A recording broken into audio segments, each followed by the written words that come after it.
সত্য ত্রেতা দাপর কখনো ভক্ত সঙ্গ কীর্তন হতো না।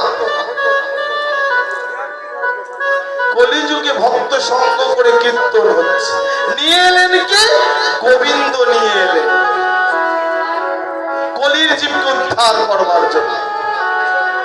বৈষ্ণব কলি বলছেন যে কলিযুগ তুমি ধন্য, কারণ এই যুগে এমন একজন ভগবান এসেছেন যার জন্য কলিযুগ ধন্য।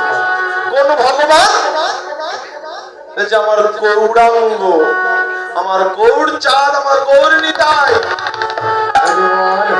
কেমন বলছে? অন্যান্য যুগে পাপের সীমা দেওয়া থাকতো, অপরাধের লিমিট দেওয়া থাকতো। কোন অপরাধী যদি শত পাপ করত তাকে বিনাশ করে দেওয়া হতো। যেমন